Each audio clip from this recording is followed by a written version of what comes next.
All right, everyone. Hello, good morning, good afternoon, good evening, wherever you are in the world. My name is Jason Levine, and welcome to the Friday Video and Audio Masterclass. Today, we're going to talk about making some GIFs. And I saw Noor in the chat just now was like, GIF or GIF, fight! We will use GIF here. Anyway, it's wonderful to see you all, and thank you so much for joining us on Adobe Live, Behance, YouTube, and Twitter Periscope. So as always, a couple of quick shout-outs here. Ferry, Wesley, Calixta, Steve, Festus Kosaboon, Rick Adams, Moat Avoid, Christine, Christelle, wonderful to see you, and Wade and Mallory. Oh, lovely to see you as well. All right, there's Noor again. Umacorn is here. A lot of familiars, a lot of friendly faces here. Bruce Gonzalez, Fabio Rossi, nice to see you. And then over on the Twitters, we've got Daniel and Ken Suartes. And over here on the alternate channels, we've got Anthony and Tim and Des and Ricardo. How's it going?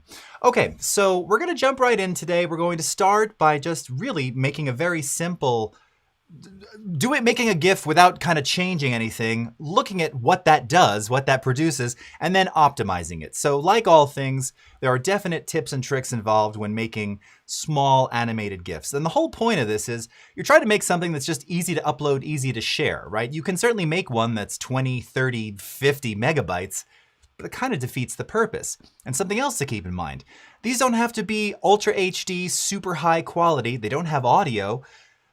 Kind of low-res, gritty, pixelated is kind of the way they're supposed to be. Again, different ways to optimize it. I'm going to show you all that.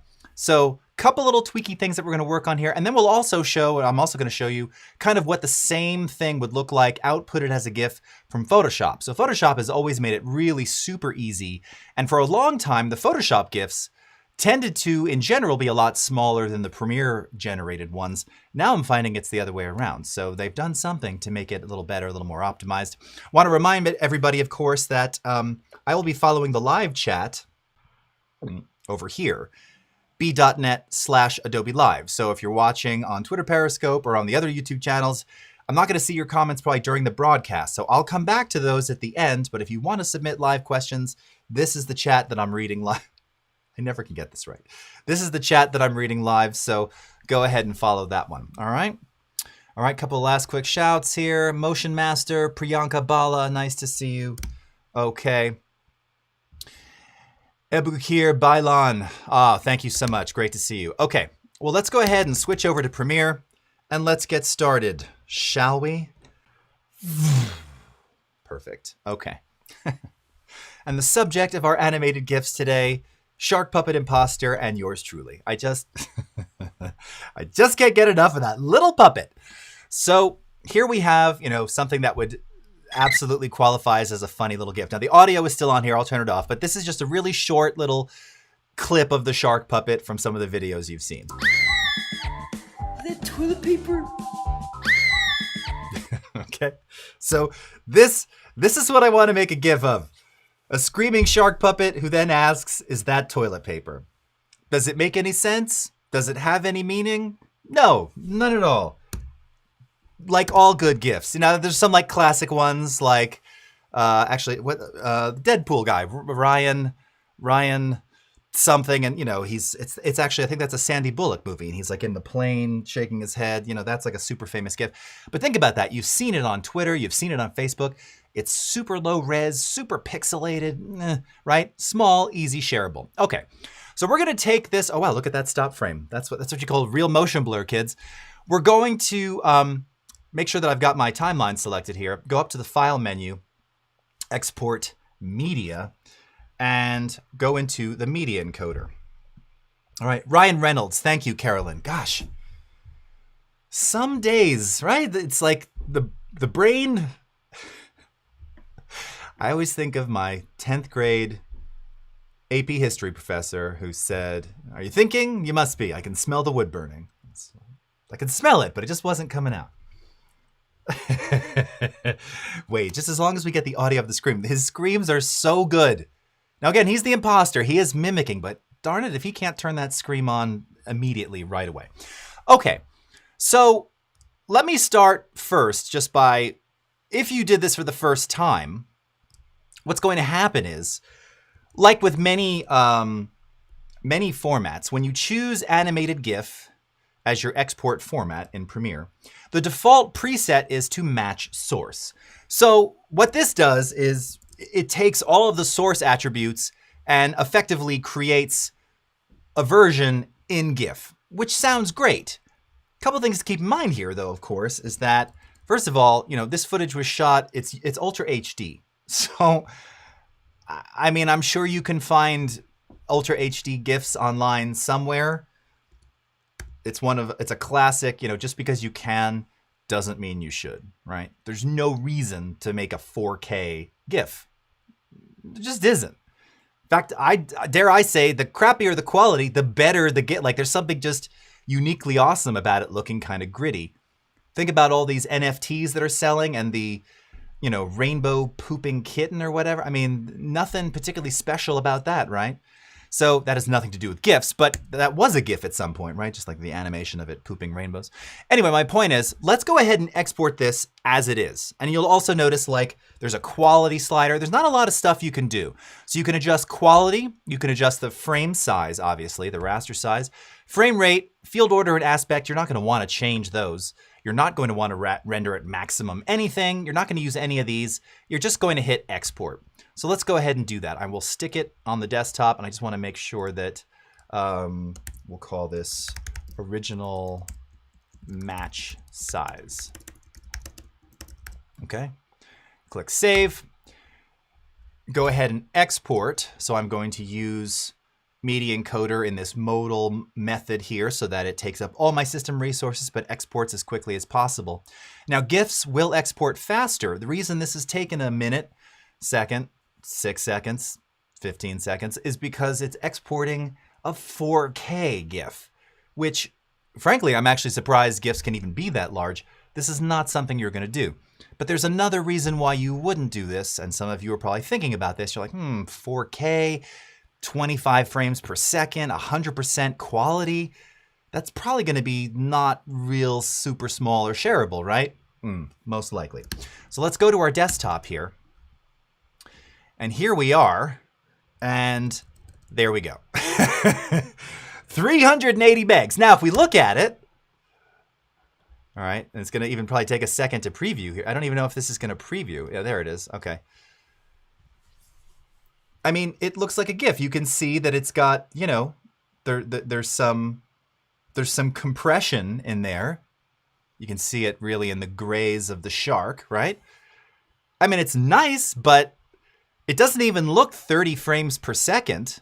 So clearly, we just got too many frames per second in there. That increases file size. And the color is not helping us. And yeah, we don't want that. This thing should be like 3 megabytes, maybe 4 or 5, but single digits for sure, right? Especially it's only 3.5 seconds. Okay, so how do we do that? So let's go back to our timeline here. Massive, but not bad. All right, hey, listen, I'm glad to hear you say that, Wade, but if someone tried to upload like a 380 meg GIF, I'd be like, what are you doing? What is up, Gus Martin? Good to see you. Okay, so let's fix that, okay? Let's fix this. That's right, Ferry's like, Ultra HD GIF? Yeah, unnecessary. So now we're gonna take the same thing, file, export, media. Now, like the good teacher that I am, I spend a lot of time just going through variations of options just to see the balance between, quality, visual quality, frame rate, frame size, file size, shareability, right? So the first thing we're going to do here is we're going to adjust the quality. Now, I already have a preset that I made. I've auditioned this quality slider in increments of 10. So all the way from 10, I don't know, 0, I don't even remember what that does. Not something you probably want.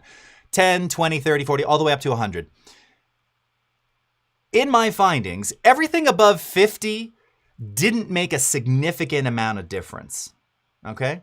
So really, you're just adding file size if you're using quality over 50, for the most part. This can vary, all right?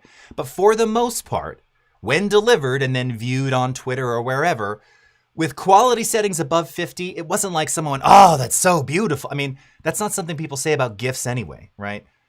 If you're like, oh, I shot this with the iPhone 12 in Ultra HD, HDR with Dolby Atmos, that isn't, so that's not great, but that has nothing to do with the format that you're exporting to. So the sweet spot that I found, and I would recommend try this, try 100, and then try this, is 42, which for all of my Douglas Adams friends happens to be the answer to life, the universe, and everything.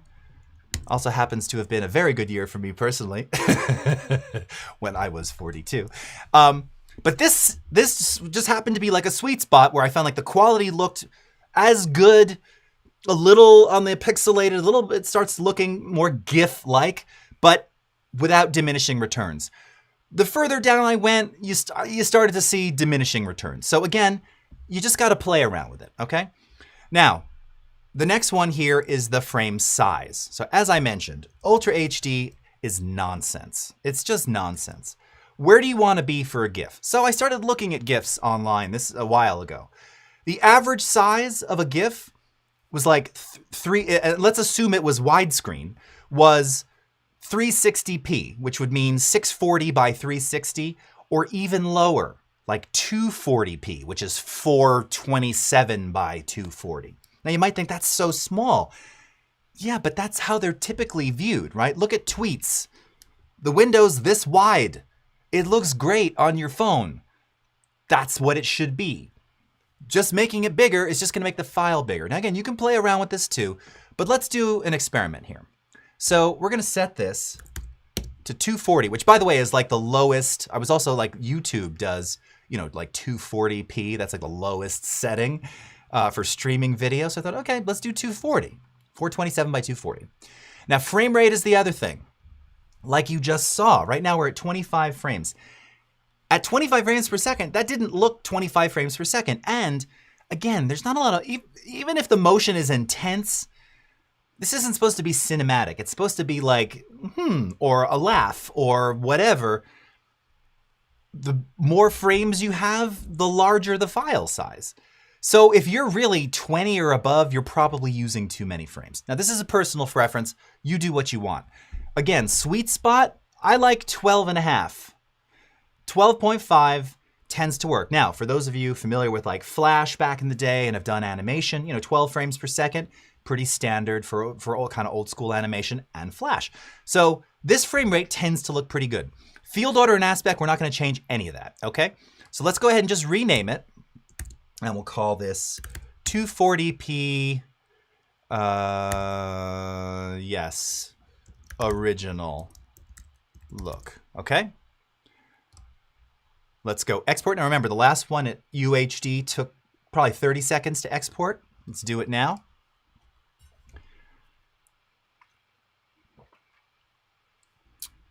Done before I could even finish drinking my water, okay? Super fast. So now if we take a look, let's go to our desktop.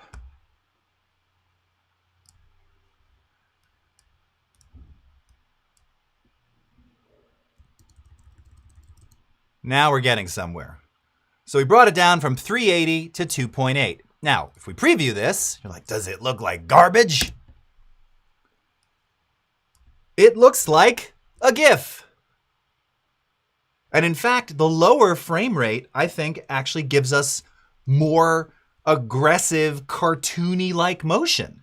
Hence 12.5, 12 FPS. What? Yeah, that's what it should be.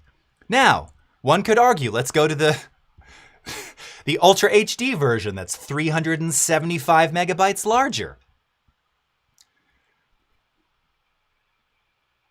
Notice the motion? The motion doesn't look right. Like the frame conversion, it just doesn't look right. It's actually slower. It doesn't do it for me. The color, okay, there's a little more definition in the color. But that was at 100% quality. Remember, this is 42. Let's even just make it bigger on screen here, right? Of course, I have the subtitles in there, so they're getting a little more pixelated. But again, as a GIF, if I'm scrolling through a feed in Facebook or Twitter or Instagram, whatever, this looks right to me, and the size is right, okay? Amazeballs, Steve Festus Kosoboom. I couldn't have said it better myself. Now, 2.8 is pretty rocking, but we can get it even smaller. So here's one of the random tips that I've stumbled upon when making these things. Now, as you can imagine, when you're exporting to like a compressed file format like this, you're throwing data away. We're compromising color data, we're compromising pixel detail data, and potentially frame size. So one of the things that you can do so that it optimizes the colors that it's going to use for that GIF is to really maximize a smaller set of colors. Here's what I mean by this. So my initial thinking was, okay, you know what? If it's too saturated or it's too it's too vibrant, maybe I'll like desaturate and devibrance and drop the contrast and increase the black level so we go into sort of a gray shadow as opposed to a black shadow, and kind of flatten it out. That, as you might imagine, produced the opposite effect, which was that the file size actually grew, because now you're introducing more levels, more gradients of color and of gray. More gradients, more levels of color, more ways it's going to have to figure out how to compress those pixels and deliver the look that you want. So you don't want to flatten it. You actually want to crush black levels so that they're almost full black, not gray, and you want to oversaturate color so that, again, there's not so much definition. Like even right here in the mouth of our little creature here, right? There's red, there's pink, there's maybe a little magenta. There's like a lot of degrees of red. We want to simplify this so that we can make this even smaller. So that's actually exactly what I did. Let me go to a still frame here that's a little better. Okay. So in Lumetri Color here, go ahead and turn it on. You might think, oh gosh, look at that. Yeah, I crushed the black levels, so we're already pegging at 0 down in our Lumetri scopes. I've brought down our highlights as well. Again, you can see I brought the black level down here, and I have pretty significantly oversaturated. I think I might have added some, okay, I didn't add vibrance on this one. So it's just adding the addition of saturation, black level, dropping the highlights, okay? So here's the before, here's the after. You're like, well, it looks super dark now. You know, still visible as a GIF. How is this gonna do when we export? Let's go ahead and do it. So using the exact same settings, right, we can verify here, 240p, 12.5 frames per second, quality 42, no audio. Let's go ahead and call this one 240 and oversat, add contrast. All right. Save. Just trying to name it so that we can see the difference. And let's click export. Take another sip. Okay. Back to our desktop. What? Look at that right there. So we went from 2.8 now down to 2.5. So let's take a look. Let's compare the two. And I'll make it a little bigger. All right.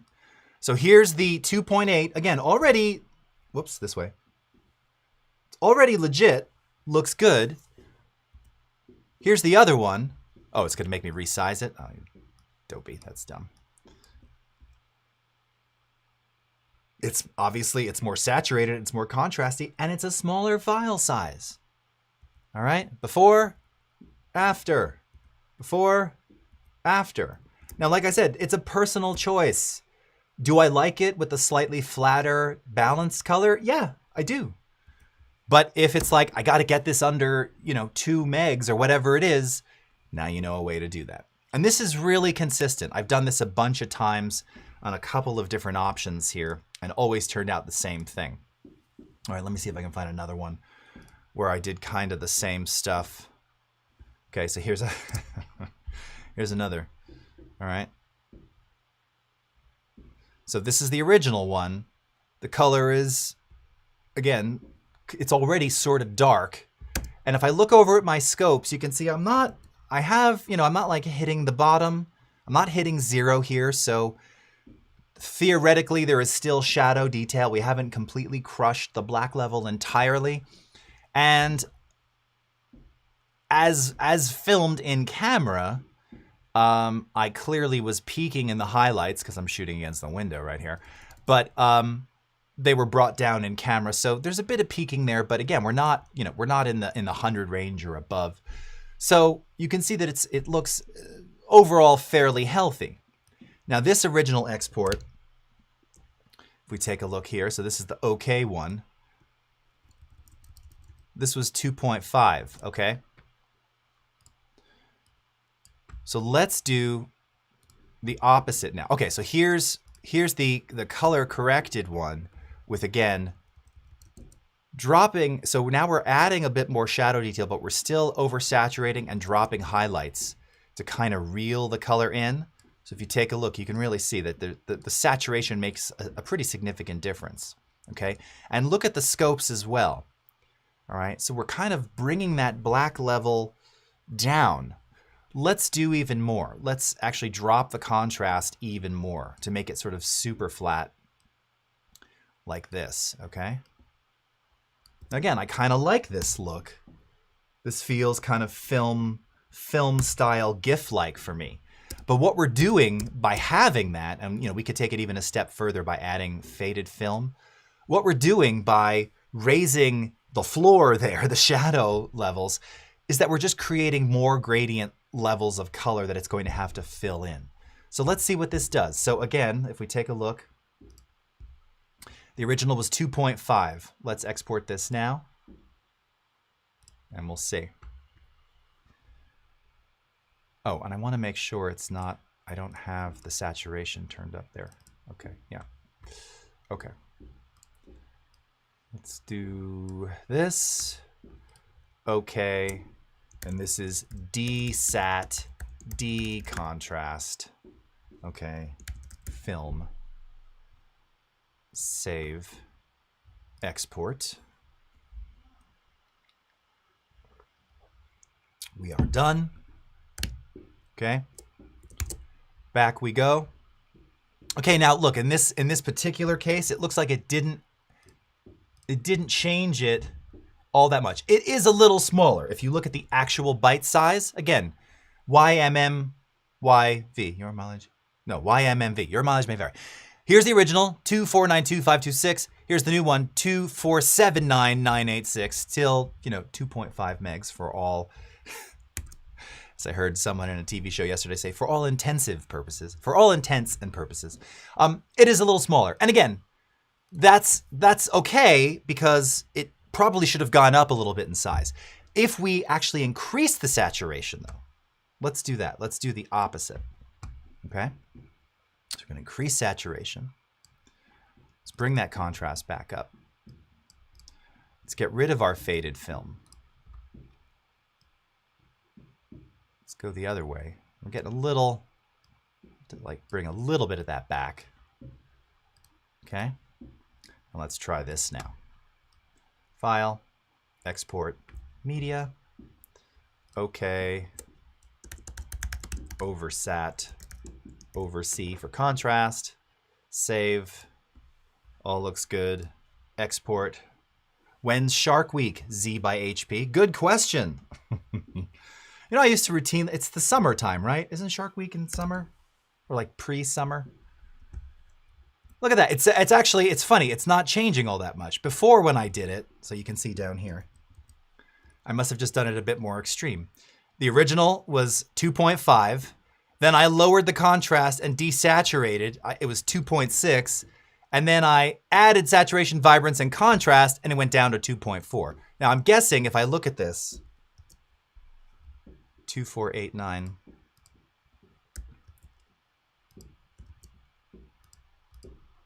And let's go to the original here.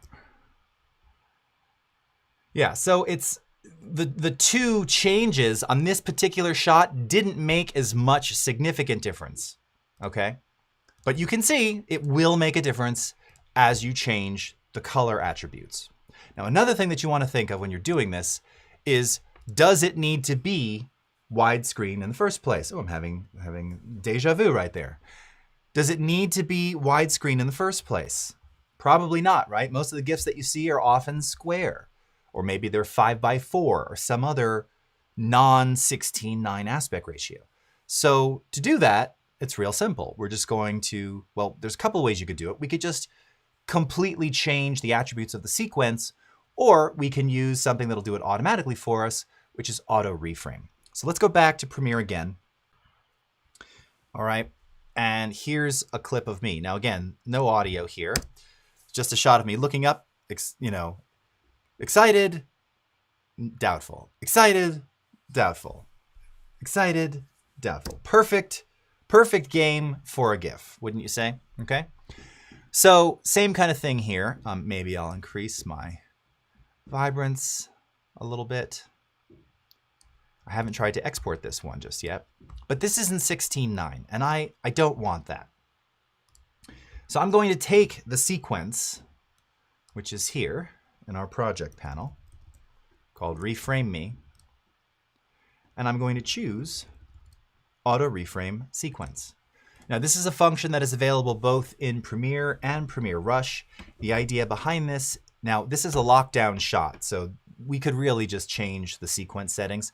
I'm just letting Sensei do it for me, so I don't have, it's just one less click that I have to do. But effectively, this will identify motion in your clip, like someone talking or moving while vlogging, and then always keep the action centered, or it'll always try and find that action and keep the action framed in the center, regardless of whether you're going to a vertical aspect ratio, a square aspect ratio, or a custom aspect ratio. So if I wanted to make this sort of, square, which has become so common today, there's a drop down here. So you can see you can choose what attributes you want it to be. Again, if you choose custom, this will allow you to dial in a very specific aspect ratio. We're just going to go standard square. Motion tracking is default here. There's no motion because the shot is locked down. And then clip nesting, this doesn't really involve us at all, but if we had motion adjustments, we would choose the default, which is don't nest clips. We don't, so we don't have to worry about any of that. Go ahead and click create. It happens in a second. It's instantaneous. It'll create a new reframed sequence for you, which you'll see appears in a folder, and it's called Reframe Me 1x1. Okay. And now if we go down to our timeline,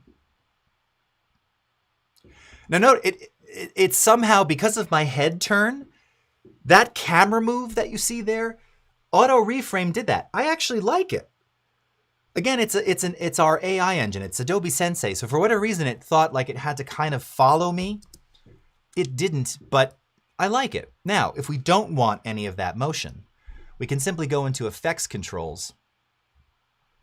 And what you'll now see here, all right, is that you can see where and how auto reframe has been applied. Okay, you can enable, disable, you can change any kind of keyframing that's happened there if you so desire. It just gets applied to the, in this case, to the sequence or to the clip. Now you can do this clip by clip, or you can do it to all clips in a sequence at one time, very simply, okay? But it's done. So now I can take this, file, export media, and let's do the same thing. So let's do my preset here, but we'll just go from 360p down to 240p. From 10, we're going to go to 12.5, 42 quality. And that's fine. Just make sure that's going to the desktop, and it is. And export. And now we can work on getting shark puppets for our diabolical plan to saturate the front page with shark puppet projects using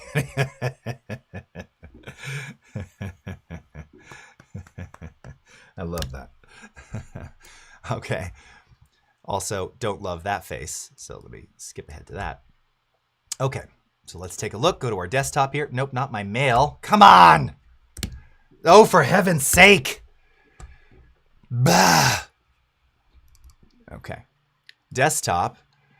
Now look at this. We got this down to 1.3 megs, and here it is, okay? Real simple. Okay. Oh, now wait a second. Hold on. Held on. I just realized, because I'm looking at that going, wait a minute. Why is it pillar boxed? Ah, because I had the aspect ratio locked in that preset, which was 16:9. My bad. That's okay. It happened so quickly. Let's go back to here. Export. All this is good. See, this is my bad though. This is maintaining the wrong aspect ratio. So in this case, let's do 240 by 240 is kind of small. Let's do 360 by 360. We'll see what that gives us, just for comparison. All right. Everything else is the same here. All right, good to go. And there we are. Okay. 2.7 megs. Again, totally legit.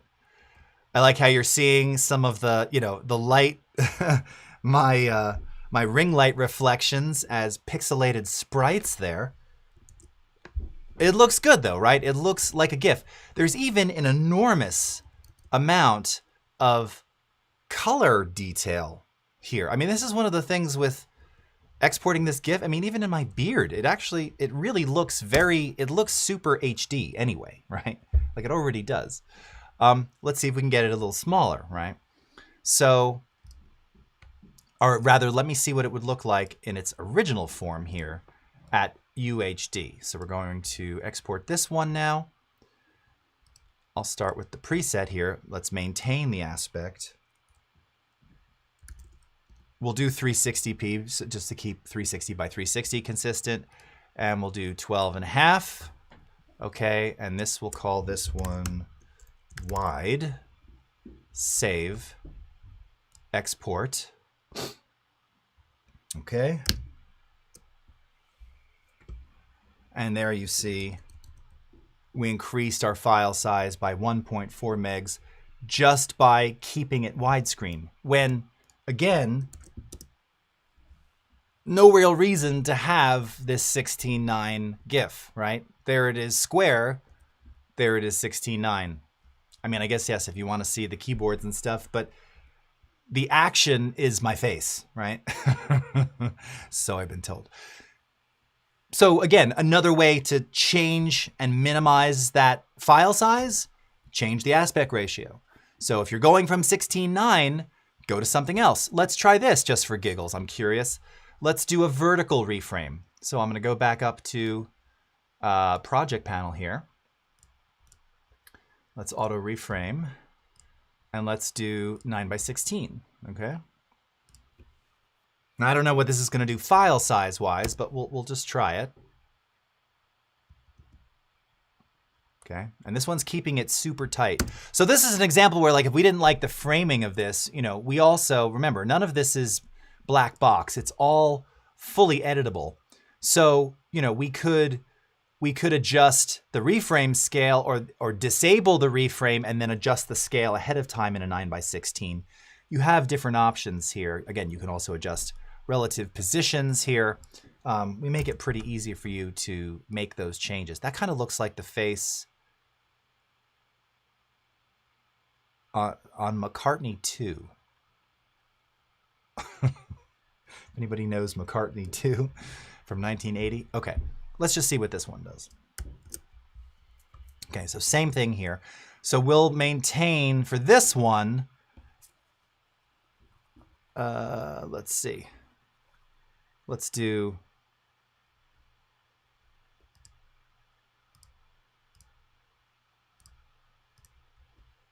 $360, $640. Okay, 12.5, 42. All right, that's all fine. Export.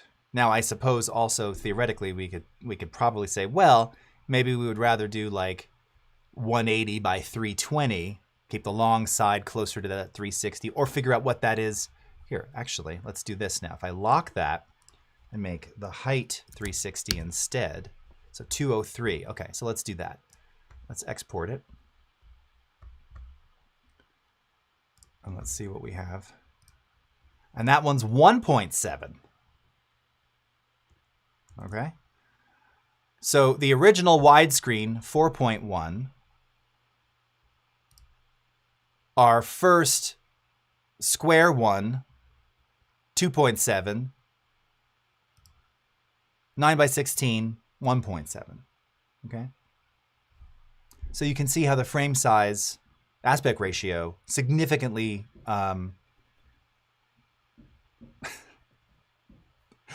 has significant impact on the overall file size of the GIF that you're generating. Okay? All right, let's go to the chats. Can we pixelate somehow? Aaron Fisher, yes. So again, if you want more pixelation, that's going to be in your quality setting there. So let's try this same one. Let's go back to one of these guys. I'll do this one. Sobbing, weeping. Okay, and let's do an export of this. And let's go to like 24. Okay, we're at 240p. That's good. Everything else is right. Okay. And we're going to call this less pixels. Actually, it's fewer pixels, but more pixelated. Okay. Export it.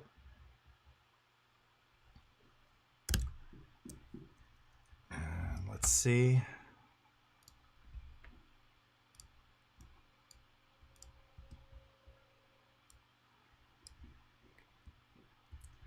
Okay. So if you just look again as the color detail, you can just see that the color palette it's a slightly smaller palette here. Okay. 2.7. Let's take it down even smaller. Let's see if we drop that quality way down. And like I said, I think 10 was kind of the threshold. Let's go to 9 and see what that does. Q9. Okay. Export. Super fast.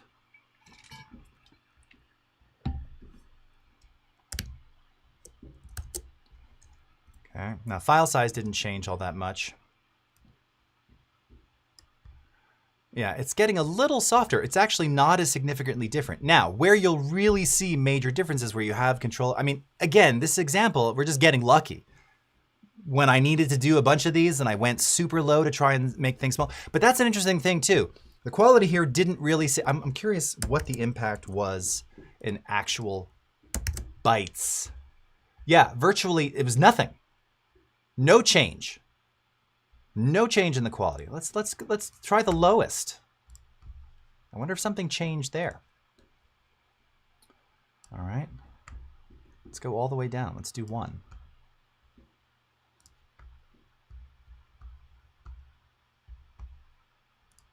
What does a quality of 1 do?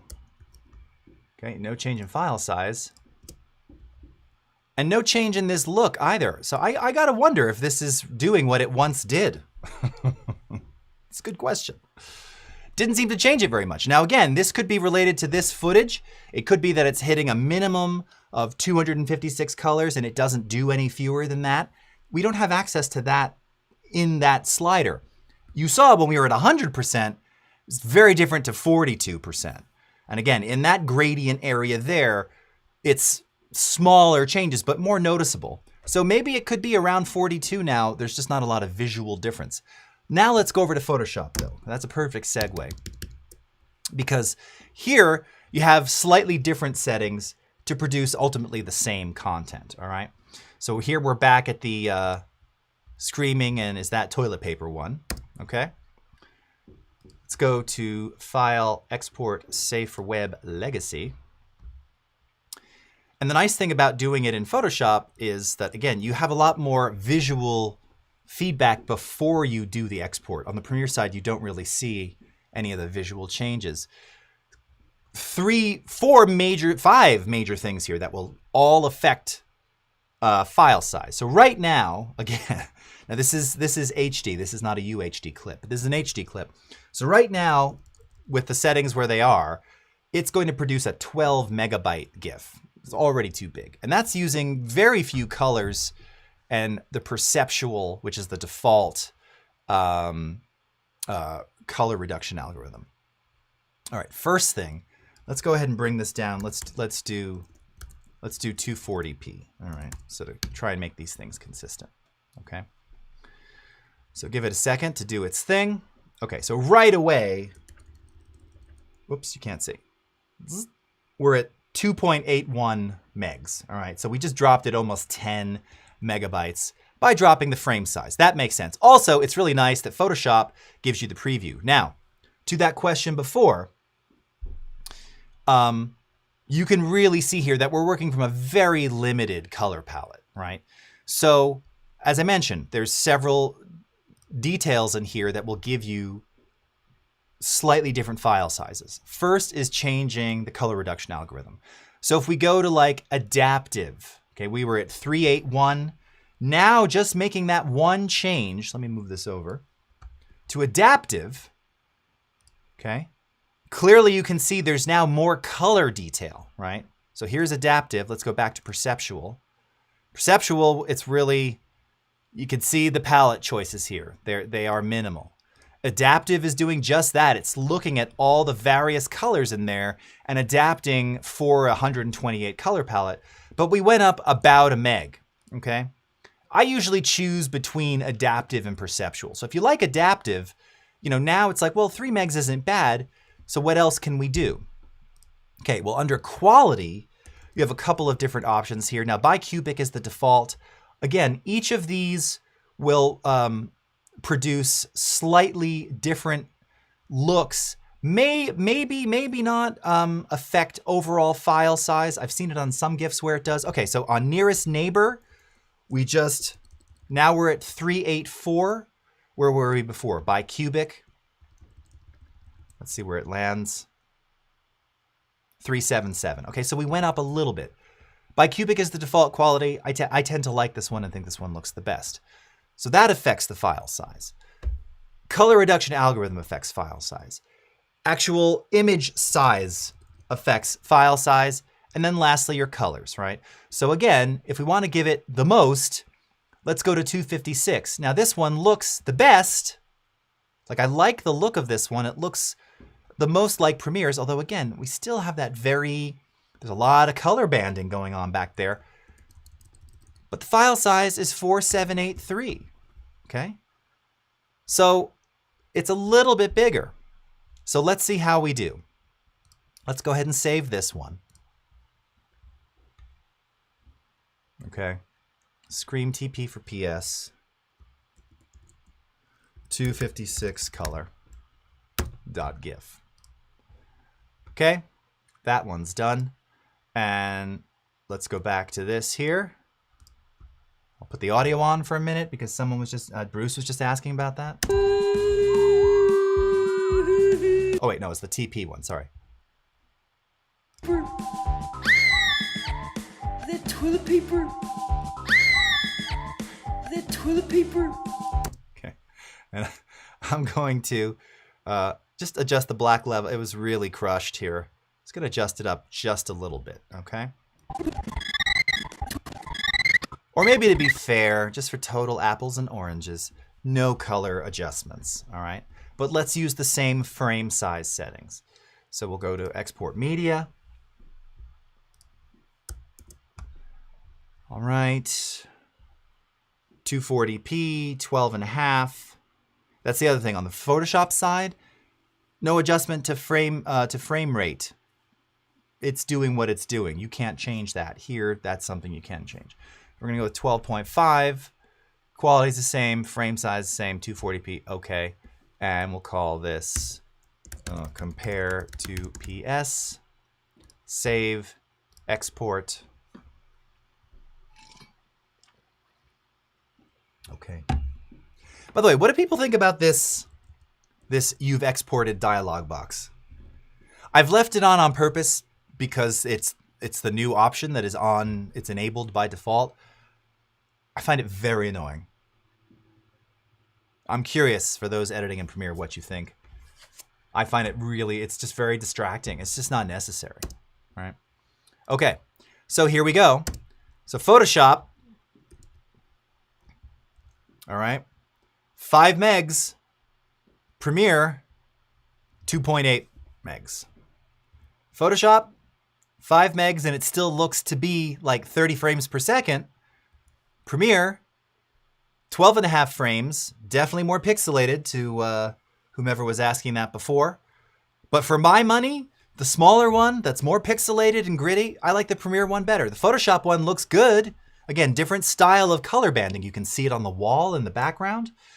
But the Premiere one just has a more smooth, consistent looking color, and it looks like a GIF should look to me. The nice thing is, you have both options.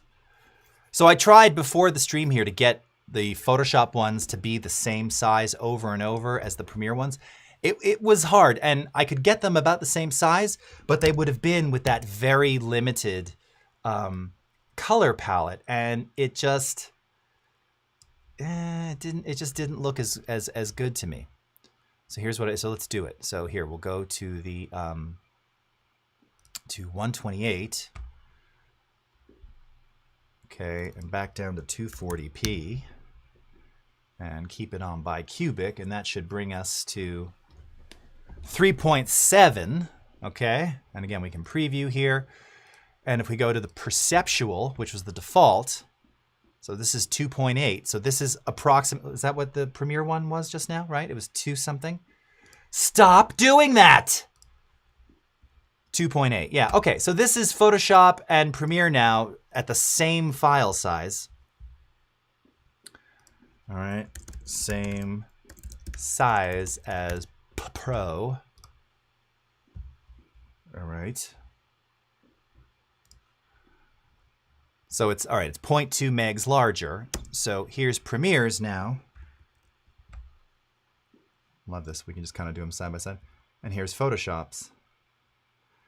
And the Photoshop one, while the frame rate looks, I mean, it's just, it's full 30 frames per second.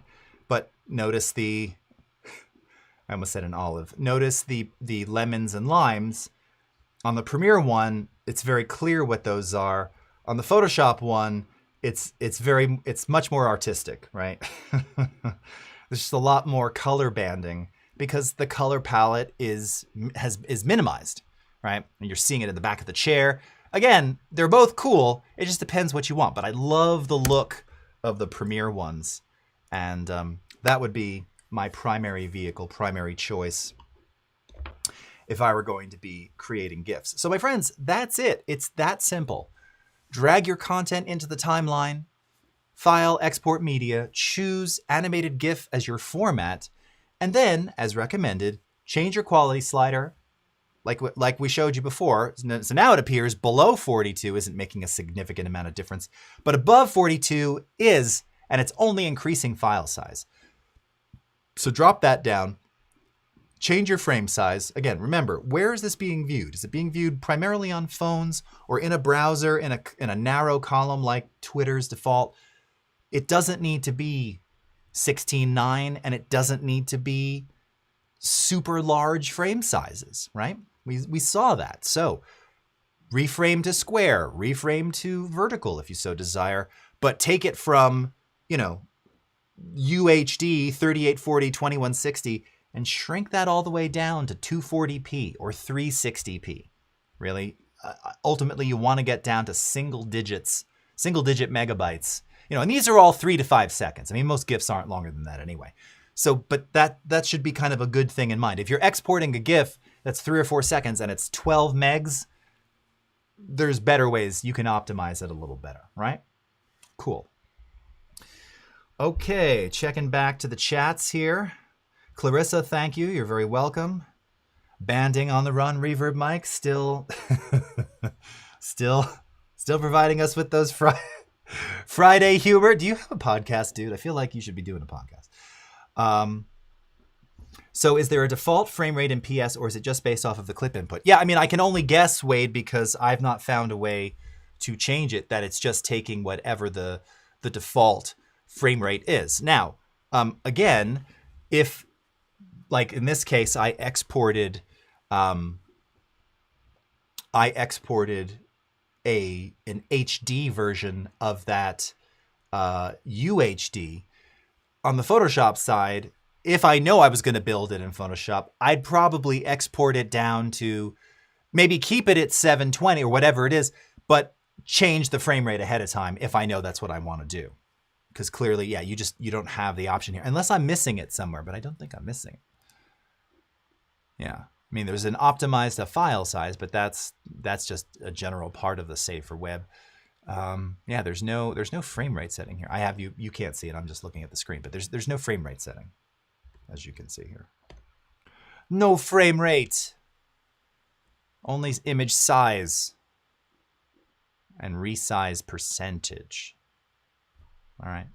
So yeah, so I would probably shrink it down ahead of time if I were going to do it in Photoshop. But compare the two, because like I said, I think the output of the Premiere ones now actually looks better. It used to be the reverse. I think I did a stream 3 years ago where I showed this, or 4 years ago. And I actually wound up saying, the Photoshop ones look better. And they were making them smaller. Somehow now the Premiere ones are, in my opinion, better looking in smaller file sizes. All right.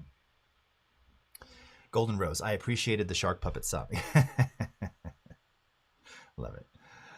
All right. Okay, yes. Jason Levine, the fifth Beatle. Oh, that's very kind of you. I have been to Abbey Road quite a few times and did actually get to meet George Martin at Abbey Road while working for Adobe 16 years ago, I think, give or take. And I've never been starstruck in my life. I'm very fortunate to meet people at Max and stuff, and interviewed some huge, got to meet Dave Grohl and M. Night Shyamalan and amazing people and Mark Ronson. But I'm a huge Beatle nerd, and upon being introduced to Sir George Martin, who by the way was also I'm just under 6'5", so he was about 6'5" as well. It's like same heights, we're eye to eye, and he's older now. This is, he was late 70s at the time.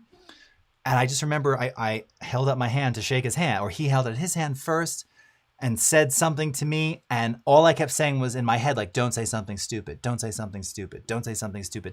And all that came out was hi, hi, hello.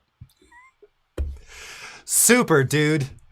Because I wanted to say, oh, you inspired me. You made me want to become a recording engineer. You made me love music. You made me do all these things. Oh, I love you. But you can't say that, right? Because that gets weird. And there were a gazillion people around, so I was just trying to be cool, and I wasn't cool.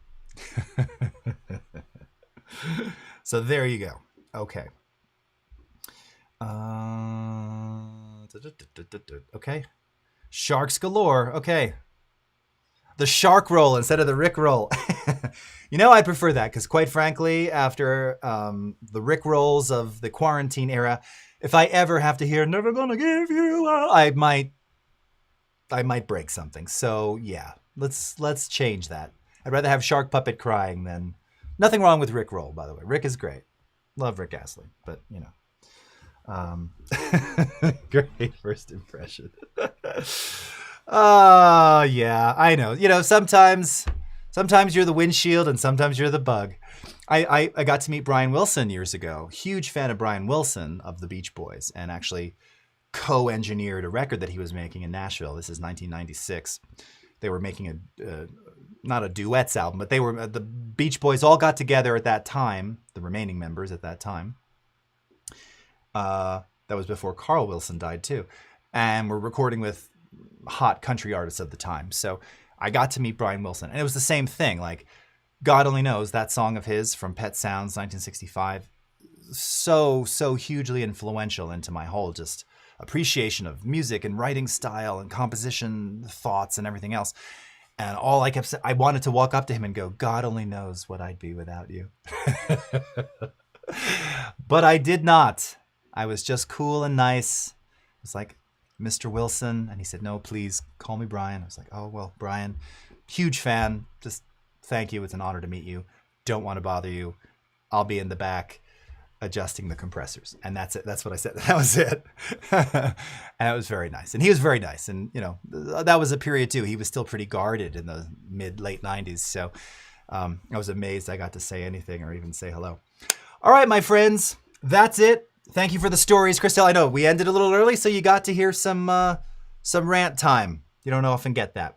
So Thank you very much. Thank you, Rick. Thank you, Reverb Mike, Christelle, and Wade, and Bruce, Golden Rose, Polk Music, Steve, and Ferry, and Paul McCann, and Z by HP.